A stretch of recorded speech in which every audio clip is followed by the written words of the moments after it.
I'd just like to thank John for letting me come here today in lieu of Tom Vance, that I think quite a few of you know, but wasn't able to come because of recent addition to his family. So it's quite an honour for me to be here. There's a lot of my science heroes in the room. Some of you know who you are, some of you don't. But I'm very, very appreciative to be here. I'm going to be talking about the UK approvals process, such as it is in the UK, which might be a little bit of a surprise to some of you. I do have to, please can you bear with me, I have to frame, oh I'm sorry, is that okay? Oh yes, sorry, thank you. I do have to frame the company that I work for and the situation that I'm in, and that will become clear why as I go along, but if you can just bear with me for a minute just to explain the company that I work for. So PML, Plymouth Marine Laboratory, is a group and the parent organisation is known as PML. It's a research charity, it's an independent research charity. We're not linked to any universities or any big business or any businesses at all. The whole mandate is just to do science, come up with results that are around the sustainable use of the oceans, whether that's environmentally or as a service provider. On top of that, we have, or at the side of it, we have PML Applications, and that's who I work for. This is a small trading subsidiary. And everything that we generate from PML Applications goes straight back into the parent company to fund the research that goes on there. And again, we're completely independent and impartial. We're not linked to any, not underpinned by any research council or business. And that's why people come to us, because we can give them independent and impartial reviews or testing. The PML group's fairly well respected. We've been going for 40 years. 10% of our scientists are ranked in the top 1% of environmental scientists in the world. We've got 60 countries that we work in and over 500 partners that we're involved with. So, you know, we've been around a little bit. Applications itself, PML Applications, we do several different areas. We work in marine surveys, topside surveys, underwater surveys. We do ballast water testing. We've got a lot of cruise ships that we do efficacy testing for. We have a whole bunch of biofouling, which is obviously what we're talking about today. Do a lot of work with IMarEST, coatings testings, infrastructure. And our most recent department is our remote sensing and our aquaculture. So we do a lot of satellite imagery. You know, that's fairly useful for a lot of the things that you guys have been talking about today. Biofouling customers that we have include some of the names, you know, those are the big names: Babcock, Rolls-Royce, EDF Energy. For coatings testings, like I was saying, IMarEST, infrastructure, so anything and everything. And more recently, in the last 18 months, we've been working directly with GRD Fran Marine, who I'm sure you all know, and very kindly sponsored the gala dinner the other night, which was lovely, thank you. One other thing that I do very much need to say is the policy that PML have on in-water hull cleaning. We do not endorse any particular device or company. That's not what I'm here for. I'm not here to sell any particular device. What we do endorse is full capture proven systems. This makes sense for every reason. It makes sense for the shipping companies. It meets their financial and their scheduling demands. But obviously it also makes sense in terms of the environment if it can be proven that it is full capture. So what we've been doing with GRD Fran Marine over the last sort of 18 months, 2 years, the long-term goal is to try and establish an approvals process in the UK. And you'll see in a minute, that's really quite a big ask. We want to establish, help them to establish clear guidelines, just the stuff that Mario was talking about. And we very much want to align that process with countries that are far ahead of us, such as New Zealand, Australia, and the US. This is not something that we can do, but we can introduce the subject, and we can hopefully, you know, steer the way things go and hopefully influence it by using information that's been generated by people in this room. So what we did, initially we contacted the Port and Harbour authorities, and we need to know the picture. We need to know what these guys are thinking, how they feel about in-water hull cleaning. Is it something that they would like to come back? What would they need for it to come back? You know, just to get an overall realistic picture. After that, we contacted the government agencies, and I'll explain a little bit more about how the UK government agencies are broken up.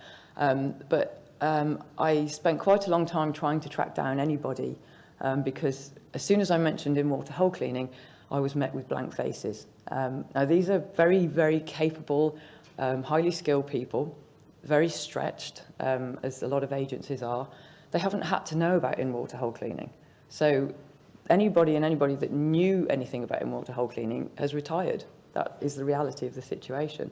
So what we realised is we're going to have to educate the people that are going to become the instant experts that are going to be making decisions on devices like this. So after talking with FIMarEST, we decided to come up with a briefing document. So we have a fairly comprehensive document that is basically, this is what in-water hull cleaning is. These are the issues that are involved with in-water hull cleaning. This is where it's happening. These are the types of devices that are around, the whole thing being framed. And we put that together with an EMP that FIMarEST put together.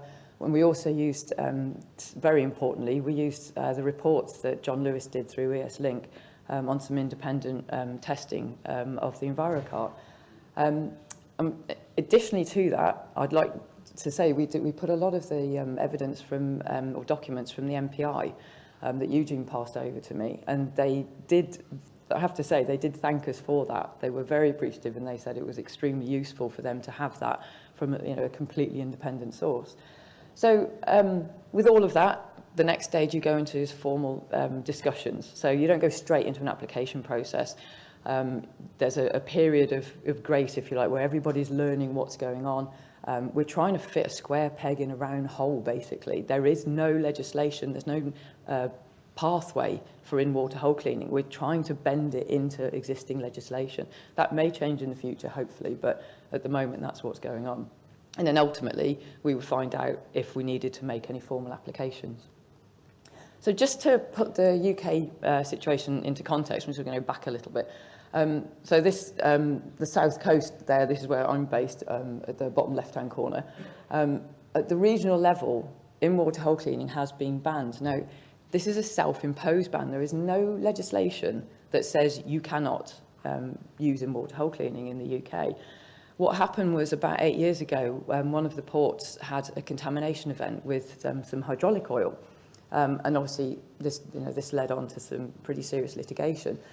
And, ports being ports, they talked to each other. And word got round, and it was like a domino effect. And everybody basically panicked and said, and it's understandable, they didn't want to put themselves in the way of very expensive litigation.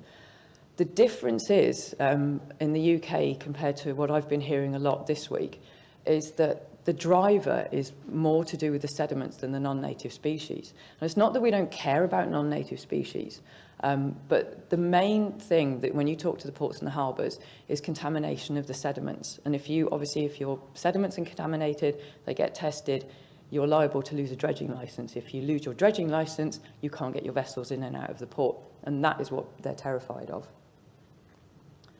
So UK legislation, the big piece of legislation that we have to be aware of is the Wildlife and Countryside Act.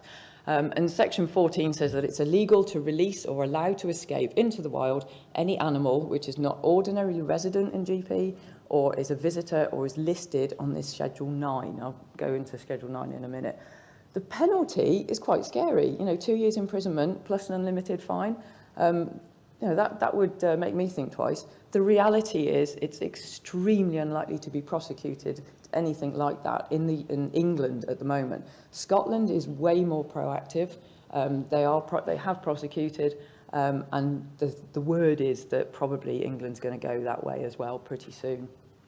The other part of that act that we need to be aware of is Section 66, which says deposits of substances and objects in the sea or on or under the seabed require a licence. So if you're going to go into a situation to clean a hull and you are throwing off smushed up barnacles, bits of copper, and it's landing on the sediment, you need a licence. It's black and white, end of.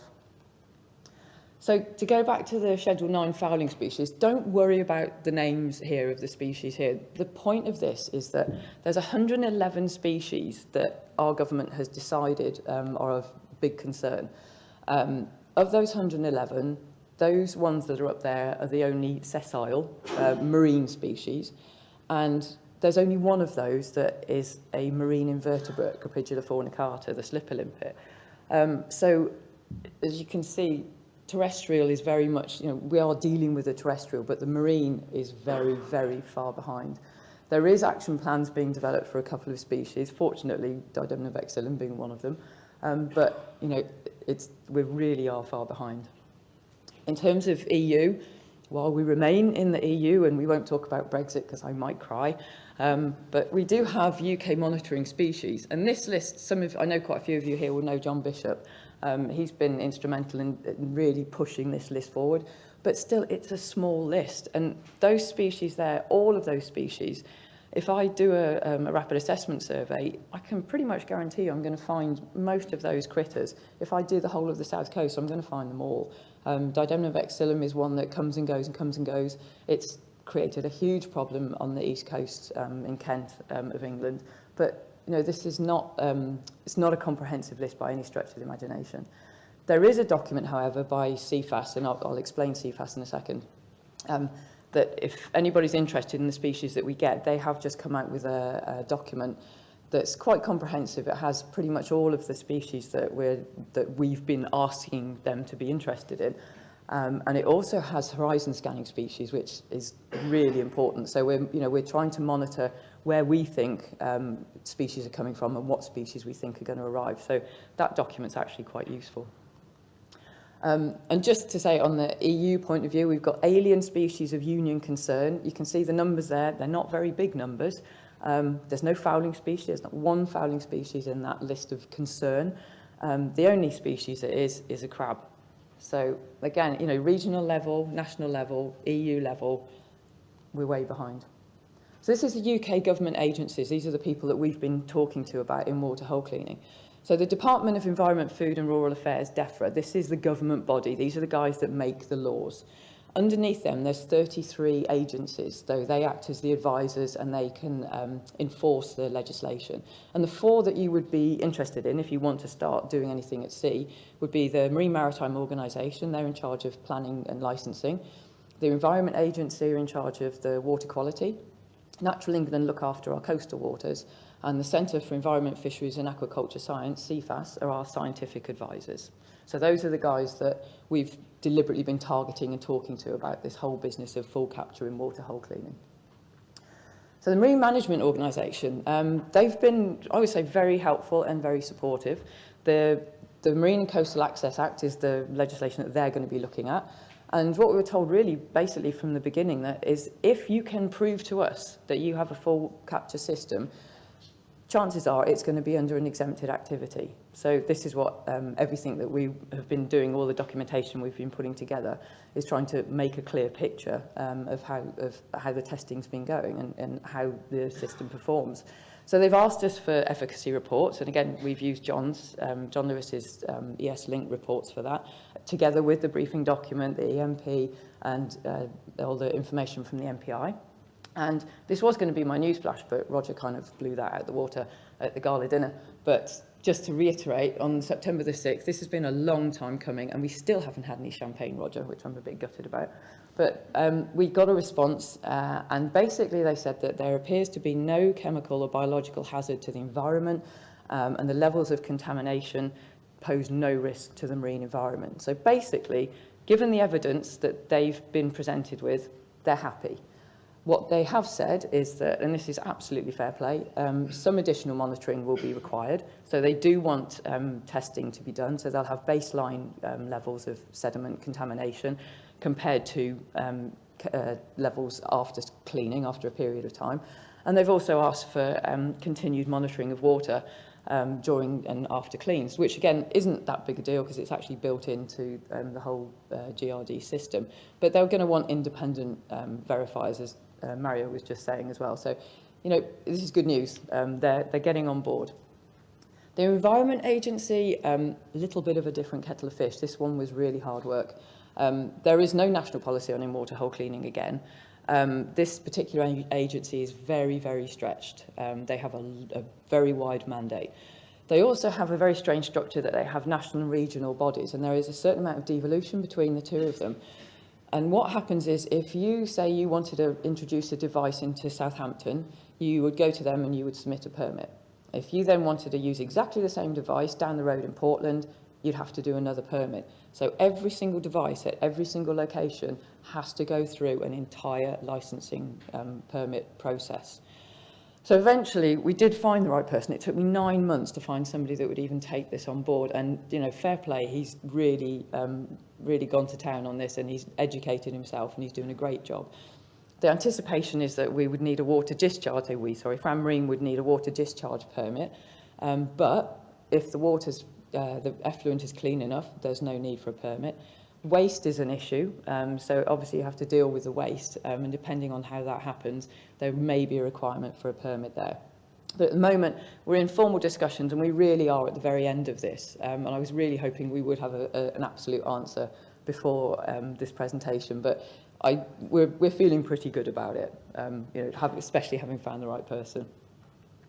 So the port authorities, we went round, I've been around with Roger as well, talking to the port authorities, just to find out, you know, what their issues are. And all of them told us at the beginning, yes, environmental issues are very much a concern. We will not even consider using an in-water hull cleaning device unless you can show us a license, a permit, or an exemption, end of. But again, driven by dredging regulations rather than non-native species. At the moment, there are 2 UK South Coast ports using 2 different in-water hull cleaning devices, and there's the FIMarEST system going through the full application process. But we do, you know, having talked to all these ports, there is definitely an interest in full capture, and they are in discussion on hopefully bringing that back. So in the more recent conversations we've had, though, given that, you know, the environmental concerns were flagged up at the beginning, ultimately, yeah, it's going to come down to the cost. It's a big, long subject, and if that's something you want to talk about, I'd say go and talk to FIMarEST about that. But, you know, we've been told that cleans have been lost to Gibraltar for under a couple of €100. But at the end of the day, that's what it's going to come down to. We do have some ports, and namely the smaller ports, who have been really quite distraught, I would say, about the loss of business to their local communities. We don't have massive ports like you have in Australia or South Africa or America. We don't really have those. So the impact of losing in-water hull cleaning, the knock-on effect was huge. You know, we lost bunkering, we lost ship maintenance, and all the crew services that go with that. And a lot of these smaller ports are very, very keen to help their local community. There's a lot of local environmental groups as well, again, very keen, and I've been talking to some of them to explain the issues. And it's great to have them on board. It's great that they're getting involved, and, you know, basically everybody's very, very keen. So to conclude, our priorities, yes, at the moment, they're very different to Australia and New Zealand. And as I said, it's not that we don't care. I think quite a few of you have met Robin Payne when he came over, and him and I and John Bishop and a couple of others, Liz Cook, we've been working on a lot of biosecurity workshops. We've been training government agency staff. A lot of ports authorities people have been coming on the training. So the momentum is gathering, and we are getting there. We've introduced the concept of full capture, so people don't have this blank look on their face anymore. People are starting to know what what in-water hull cleaning is for a start. And, you know, we're obviously introducing the concept of full capture to mitigate against the concerns. There isn't a national protocol yet, but the message that we've been getting from the agencies is that's something that we really would like. And especially if you think about the Environment Agency, they don't want to go through this process every single time a device wants to go to a different location. So if we could have a national policy on that, that would be fantastic. It could take years, though. There's obviously challenges, the way that some of the agencies are set up. You know, nothing against the agencies at all. They're pushed, and they're doing the best job they can. But generally, the message is that the agencies are supportive. They want this technology. They're happy as long as it can be proved, and as long as everybody's happy to have a period of continued testing, which is absolutely fair enough. So we are way behind all of you, I'm afraid. We would very much like to work together. And we would welcome any help that you guys can give us. So thank you very much for listening. Please do give me a shout if you have any questions about that. And I'd be happy to answer any questions if you have any.